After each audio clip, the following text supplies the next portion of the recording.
Mig langar að byrja á því í raun og veru bara að biðja ykkur aðeins að fjalla yfirskrift fundarins.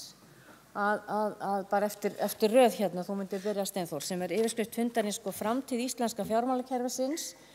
Hver ættu leiðarljós uppbyggingar að vera, eftir því sem að ykkur finnst helstu atriðin sem að skipta þar máli? Gjörðu svo vel, Steinþór, ef þú vildir byrja og fara síðan bara röðin og hringinn. Já, ég held að það sé bara mikilvægt eins og hefur nú komið fram hér í morgun að við ákveðum það svolítið að fara áfram en ekki dvelja í fortíðinni. Þannig ég held að það sé gríðarlega mikilvægt. Það virðast vera þannig að Íslendingar viljum tosa okkur ofan í fenið.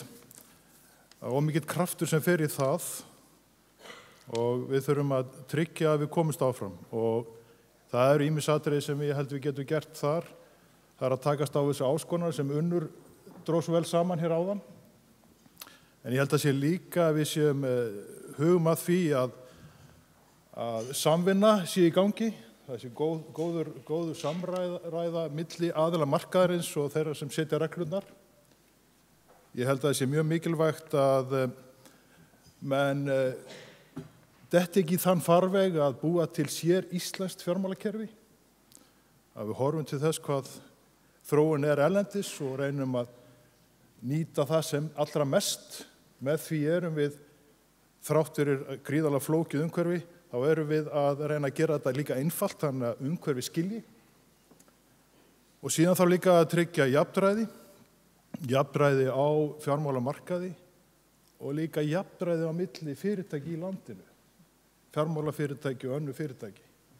Þannig að þetta eru svona, myndi ég segja, nokkur atriði sem þurfa að vera í góðu lagi til þess að við komumst áfram út úr fenum. En auðvitað er þetta miklu flóknara og miklu fleiri atriði. Já, þannig má ég byrja að ganga röðin og að bæta þá við svona það sem að frá ykkur bæjaryrum séð. Já, ég myndi nú segja að mér langar að tala að ég held að við erum rosalega mikið síðustu ár búin að tala illa bankakerfi og illa fjármálakerfi, en ég vil meina að það hafi rosalega margt gott áunnist á þessum síðustu sérstaklega 3 árum. Og í raun og veru er það hálfgert kraftaverk að við séum þó með fjármálakerfi sem lítur út eins og það er í dag. Þannig að ég held að við verðum líka að horfa til þess að þetta hefur náttúrulega verið gríðarlega erfitt viðfangsefni. Mér finnst viðhorfið í fjármálageiranum hafa breyst til batnaðar og það er gott og það er eitthvað sem ég finnst við höfum að halda áfram, að tala og byggja á. Hann talaði áðan á hans að það sé mikilvægt að við reynum aðeins að skilja við fortíðina og halda áfram, og ég held að við verðum náttúrulega að læra fortíðinni, en við verðum að hætta að tala svona mikið fortíðina, við verðum að fara að líta fram á því. Og svo finnst mér mikilvægt þetta sem kannski við komum fram á því líka, að svona regluverkið sem er sett kringu fjármálageira, að það sé ákveðið jafnvægi í því að við förum ekki offari þar, og við förum ekki að búa til sér reglur og sér regluverk hér fyrir Ísland. Við fylgjum því sem er að gerast erlendis. Hvað skotur á? Þjóðir að bata við. Ég held að svona mitt take frá þessu tölunars hans er náttúrulega að skilja við myndaalbúmið en eiga það samt ofan í skúffu og horfa svolítið fram á veginn. Ég held að við séum komin á þokkalega góðan stað með fjármálakerfið til þess að byggja til framtíðar. Ég vil svona henda fram svona smá mynd af kerfinu og sem að finnst mér endurspegla svolítið þessar miklu áskorunum sem eru fram á veginn. Fjármálakerfið drífur ekki efnahagslífið, heimilin og fyrirtækin, það styður við uppbyggingu heimila og fyrirtækja, það er það sem það á að gera. Ef við horfum á heimilin, þá finnst mér ein áskorunin í þessu vera heimilin skulda 110% af landsframleiðslu, 65% af því eru skuldir við ríkið, eða stofnanir og fyrirtæki eigu ríkisins. Og það var akkurat það sem var komið inn á áðan. Það er eigandinn og dómarinn, það er sami aðilinn. Þetta er eitt af því sem það þarf að verður áskorun að laga fram á veginn. Annað sem önnur mynd sem á draga fram og kannski ekki allir átta sig á, ef við horfum á fyrirtækin og skilgreinum nú fyrirtækin, heimilin öðrum megin, fyrirtækin hinum megin, þá það ríkið, sveitafélög og fyrirtæki stór og smá. Þau skulda svona 170% af landsframleiðslu og það fer eftir því hvernig þú horfir á það, þá eru þessar skuldir 30 upp í 50% við erlenda aðila. Og í raun og veru eru íslensk fjármálafyrirtæki og þá erum við að horfa á bankan ekki með 30% hlutdeild í þessu. Og þetta er svona veruleiki sem mér finnst ekki vera nægilega haldið til haga. Síðan eftir því sem að kerfið opnast og kannski stærri fyrirtæki og stærri aðilar fá meiri aðgang að erlendum mörkuðum sem vonandi verður. Það náttúrulega skiptir miklu máli að við íslensku fyrirtækin séum í stöðu til þess að reyna að halda okkar og berjast á samkeppnisgrundvelli fyrir okkar viðskiptum hér í þessi landi. Því ef við töpum stóru bitunum öllum, þá kemur það auðvitað niður á þjónustunni og verðlækningunum fyrir minni aðilina sem munu ekki hafa aðgang að þessum til dæmis erlendu mörkuðum og þá yfir minni fyrirtæki og heimilin í landinu. Þetta finnst mér svona vera svona áskorunin fram á veginn. Takk.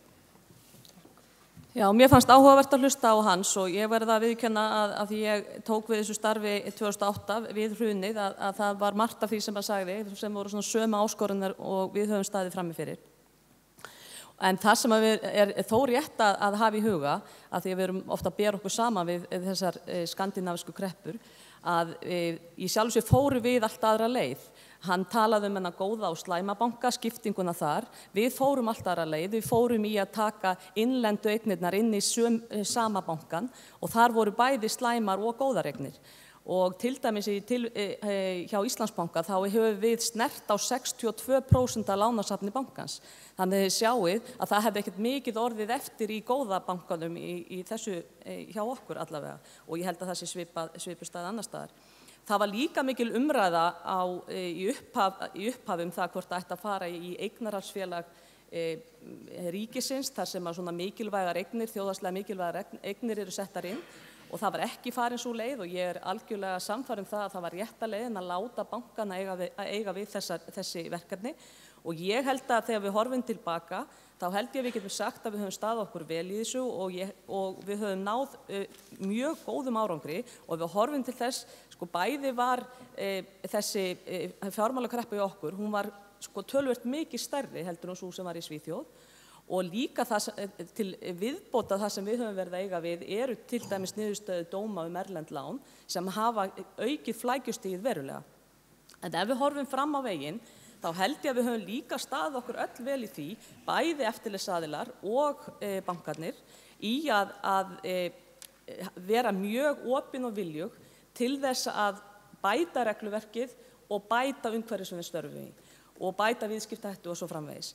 Mér finnst núna að vera komið svo tíma að við þurfum aðeins að yfirfara það sem við höfum verið að gera og ef við ætlum að ná þessum kostnaðarsparnaði sem við erum að tala og viljum öll ná, þá verðum við líka að skoða hvað höfum við, það var að tala hérna regluvörslu og innri endurskoðun og svo framvegis áðan. Það er orðið mikil fjölgun í öllum þessum einingum hjá öllum bönkunum. Og til þess að geta unnið á móti eftirlitsaðilum og svo framvegis. Þetta þurfum við að skoða og til dæmis núna í gangi hagstofufrumvarp. Hver kostnaður sem það leiðir af sér, bæði innan bankana og innan þessara stofnana. Ef við ætlum öll að ná sameiginlegu átaki í því að ná hagræðingu í kerfinu, þá verðum við öll að standa á bak við það verkefni. Takk. Andri, gjör svo vel. Já, takk. Ég held að kannski frá mínum bæjardyrum séð þá sé þetta tvennt sem stendur upp á varðandi leiðarljósin. Ég tek undir það sem hefur verið sagt en ég held að kannski fyrst til þess að aðeins að verja líka bankastjórana hérna á sviðinu umræðan hverfist fjármálakerfið hverfist í kringum bankana. Það er einhverju leyti óréttlátt þar sem að fjármálakerfið á Íslandi er samsett af mörgum fleiri þáttum.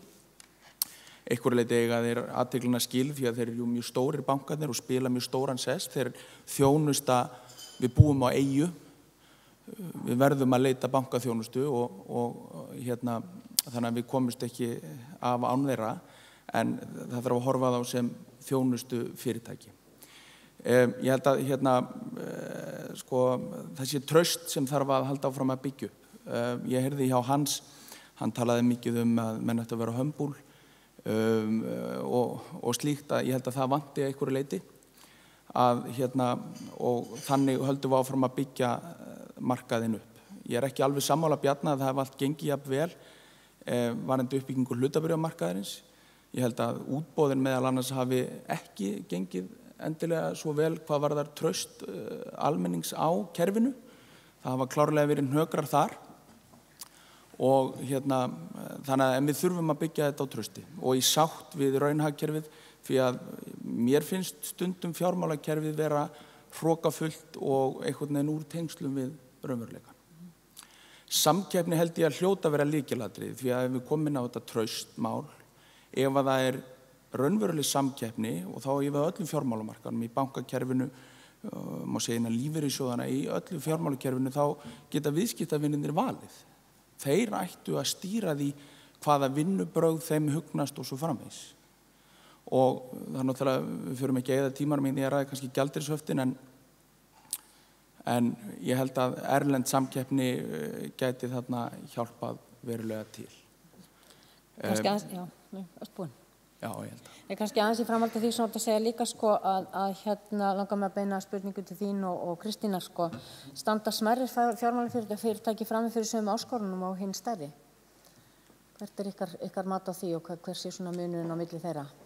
Já, ég held að vissuleyti gera þau það, en ég held að það kannski hlutur eins og til dæmis regluverkið, að þar hefur okkur í smærri fjármálafyrirtækjunum oft þótt óréttlátt hvernig við erum bara öll sett undir sama hattin og íþyngjandi álögur og annað eru sett á okkur á sama hátt og til dæmis bankana.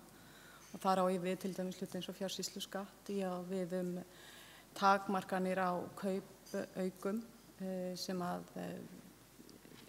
rekstratekjur, til dæmis verðbréfafyrirtækja eru mun breytilegri heldur en til dæmis bankana og það erfitt fyrir okkur að bregðast við því þar sem við getum ekki heldur haft neitt breytileika í launum sem stærsti kostnaðarliðurinn.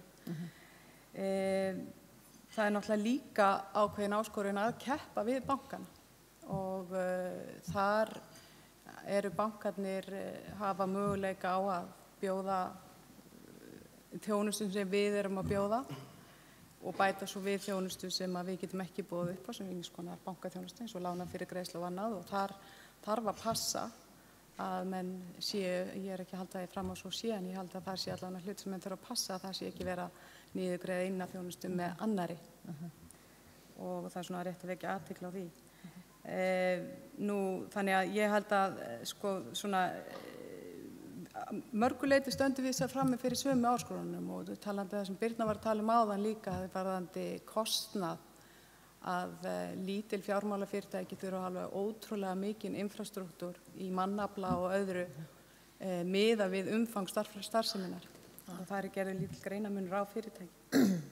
Þannig að jú, vissulega við sömu áskorunum við jafnvel líka aðrar. Andri, vilt þú bæta ykkur við þetta svona sem fyrir frá hinnum? Taki undir þetta. Ég held að þróun í eftirlitinu þurfi að vera, af því að það hefur komið gagnrýni á það sé ekkert eftirlit með litlum fjármálafyrirtækjum, við höfum heyrt það.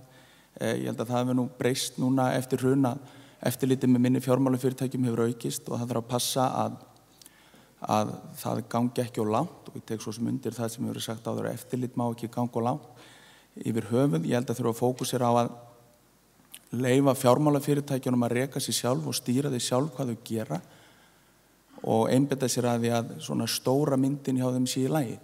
Þar verður líka að gera greinarmun á kerfislega mikilvægum fyrirtækjum og þeim fyrirtækjum sem ekki eru kerfislega mikilvæg. Auðvitað alltaf verið að tala sko röksendafærslu á bak við skattlagningu, það vantar bara pening í kassan, en umræðan meðal annars fjársýsluskatt og auknar álögur á fjármálafyrirtækin hefur verið af því að skattborgarar, eins og við komum inn fram áður, að skattborgarar borgi fyrir mistök og fleira í fjármálakerfinu. Ég held að okkur í HF verðbréfum var ekki bjargað í hruninu 2008 og verður seint bjargað. Þannig að ég held að verða að gera ákveðin greinarmun á kerfislega mikilvægum fyrirtækjum og hinum. Og það þarf að vera svigrúm, þetta kemur aftur inn á samkeppnis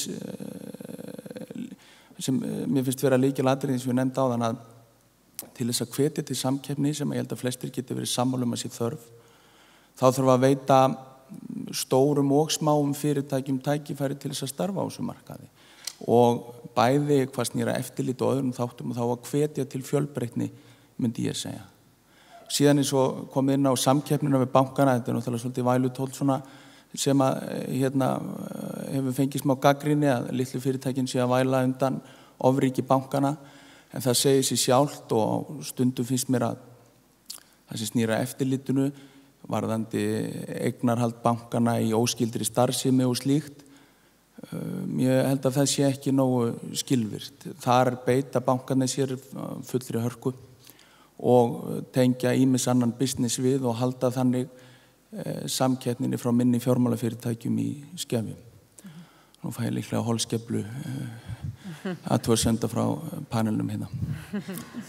Já, þá langar mig aðeins að spyrja hérna bankastjóra stærri bankana, hverja tellið þið að séu mikilvægustu leiðarljósin frá stjórnvöldum og eftirlitsaðilum við áframhaldandi uppbyggingu fjármálakerfisins, sem sagt leiðarljós sem að þið myndu vilja sjá í þeirri umgjörð sem þið eru að starfa í, að séu brýnustu hlutverkin sem að snúa að þeim sem skapa umgjörðina og reglugerðar ramman og já, eiginlega bara svona hvað þið teljið að sé mikilvægast í því og þeim verkefnum sem framundan eru þeir snúað ykkar ekstri. Það byrja Höskuldur kannski. Ég held að sé bara að búa til heilbrigða og sanngjarna og heiðarlega umgjörð fyrir okkur til að starfa í og búa svolítið svona til líka fyrirsjáanleika, þannig að við vitum svona að hverju við göngum, þannig að við getum unnið skipulega móti framtíðinni. Ég held að það sé nú bara atriðin og eins og Hans kom inn á áðan, það er náttúrulega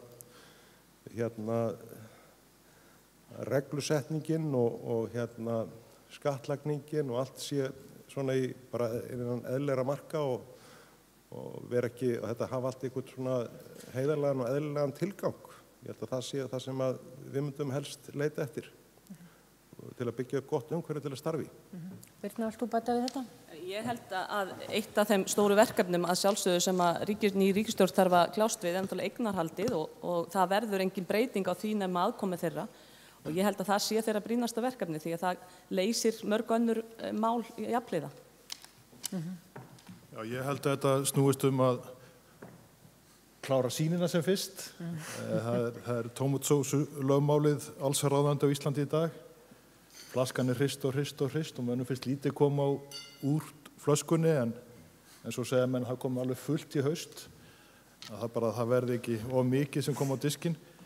Ég held að það sé að reyna varða leiðina eins fram á við, almennt séð fyrir hagkerfið og svo er það þetta eins og búið að ræða hér að við vinnum saman í því að byggja upp traust. Viðskipti gangi út á traust og hvergi meira heldur en í fjármálakerfinu. Það sem þetta byggist alltaf á loforðum framtíðina og þar þarf að vinna saman og þetta verkefni sem er væntanlega framundan að breyta eignarhaldi hér á stóru fyrirtækjunum næstu árum, að þá er líka gríðarlega mikilvægt að það veri gert með þeim hætti að traust skapist þá breytingu. Einhverjar spurningar úr sal, gjörðu svo vel. Finnur, er ekki hljónið mig hérna einhvers staðar á ferðinni?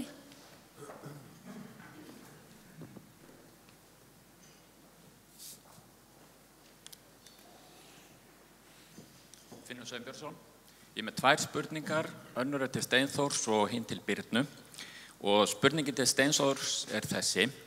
Segjum svo að stjórn Landsbankans myndi ákveða að það ætti að hagræða það mikið í bankanum að það væri hægt að lækka verðskrá bankans 20-30% á kannski 2 árum. Er þetta þá eitthvað sem væri algjörlega undir þér og þínu samstarfsfólki komið eða er eitthvað í ytra umhverfinu, reglum eða vilja stjórnvalda eða eitthvað sem að myndi koma í veg fyrir að þetta markmið geti náðust? Spurningin til Birnu er þessi. Fyrirtækin Borgun og Valitor sem í eigu bankana hafa verið að ná ágætum árangri í starfsemi erlendis og byggt það upp hægt og bítandi og vonandi heldur það fram. Eitt af því sem ég held að muni koma aftur starfsemi íslenska fjármálakerfisins erlendis og það verði auðvitað með öðrum hætti heldur var fyrir hrunið. Hvernig sérðu fyrir þér að íslenska fjármálakerfi muni alþjóðavæðast svona þegar aðstæður verða heilbrigðar á ný? Já, varðandi kostnaðinn, ég held að fjármálafyrirtækin geta gert gríðarlega mikið þar og þau að sýna það. Fjármálakerfið á Íslandi mjög dýnamískt. Þetta alltaf á fleygi ferð og hefur verið það langa hríð. Stundum þróunin jákvæð og stundum hún neikvæð eins og við þekkjum. Landsbankinn ákvað það í lok seinasta árs að spara á næstu 3 árum að raunvirði 15% af kostnaði og taka þetta 5% á ári. Eftir 6 mánuði þá var raunlækkun hjá okkur 7,9%. Nú auðvitað auðvelt að gera þetta til að byrja með, en þetta þarf að fylgjast að með þeim verkefnum sem í gangi á hverjum tíma. Það hefur gríðarlegur kostnaður í bankakerfinu farið í alls konar rannsóknarvinnu. Við erum að fá marga tugi beiðna úr kerfinu í hverjum einasta mánuði, grafa upp gömul mál. Það gríðarlegur kostnaður sem fyrir það. Það hefur farið líka gríðarlegur kostnaður í að taka til eftir hrunið. Ekki bara að sinna heimilum og fyrirtækjum í fjárhagslegum erfiðleikum, heldur líka að taka til í ferlum, í regluverki, hvernig við gerum hlutina. Þannig að það eru tækifæri.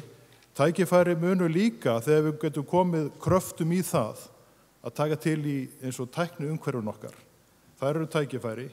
Það líka mikilvægt að eftirlitsaðilar eins og samkeppniseftirlit sé ekki svo fullt af tortryggni að bankarnir megi ekki vinna saman eins og til dæmis í reiknistofu bankana.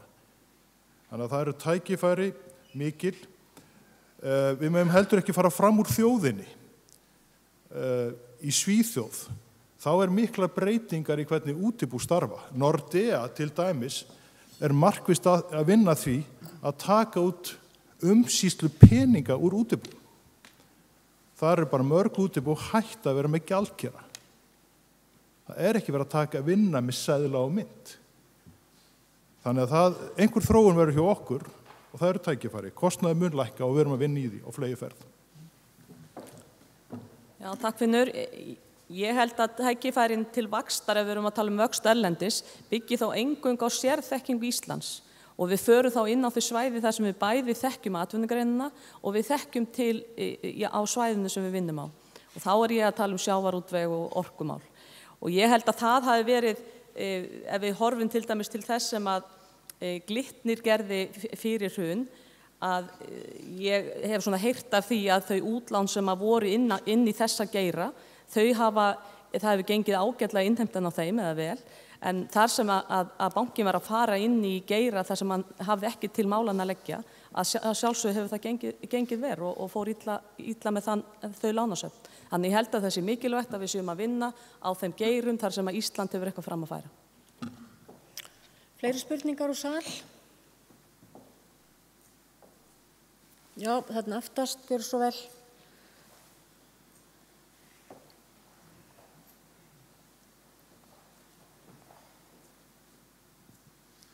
Já, góðan daginn, Jón Diðrik heiti ég. Hafði áhuga að heyra svo skipan mála sem að verða í bankakerfinu í kringum fjárfestingar, hvort þau telja hana hagfellda til lengri tíma. Þar ég að ræða að innan veggja bankans eða í dótturfélögum helst að ráðgjöfum kaup og sölu fyrirtækja, ráðgjöfum fjármagnsskipan og ráðgjöfum skráningu. Síðan einnig þar innan stýring á sjóðum, helst á í eigu með fjármagn lífeyrissjóða helst, sem fjárfestir í óskráðum pappírum og síðar í skráðum pappírum og skuldabréfum. Og á sama tíma verið fjárfestir fyrir eigin reikning og síðust helsta lánastarfsemi í gangi. Allt þetta innan sömu veggja og að mestu stýrt af 3 bönkum. Þetta gott kerfi? Þetta gott í langframa? Og hver helstu kostir og gallar? Spurning, hver vill byrja að taka þetta? Höskuldur kannski eða hvað?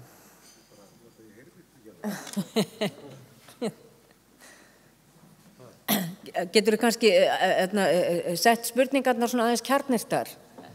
Ég skal kannski byrja. Þú ert náttúrulega svolítið að í að því hægt að hafa alla þessar starfsemi undir sama hatti.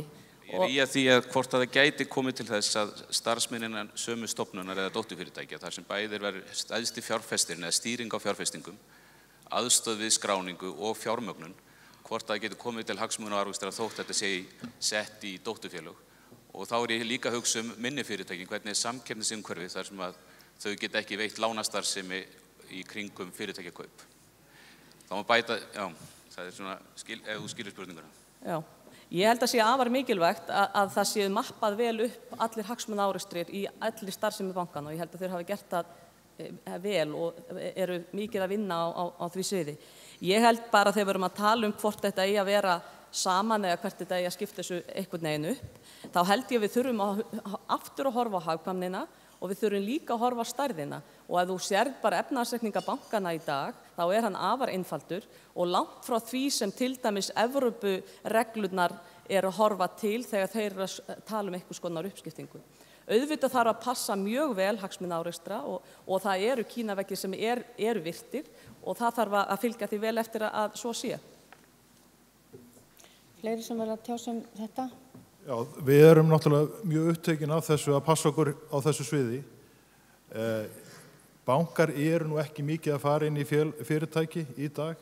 Bankar eru fyrst og fremst uppteknir að fara út úr fyrirtækjum.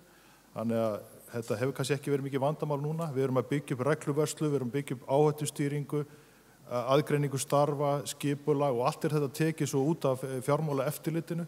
Þannig að ég held að sé allir meðvitaðir að það sé hætta þarna. En það líka allir mjög uppteknir að því að passa sig. Það eru líka tækifæri fyrir önnur fjármálafyrirtæki heldur en banka í þessu sambandi og það nú bara oft þannig að þau koma með fyrirtæki sem þau eru að vinna með og fá kannski lán í banka.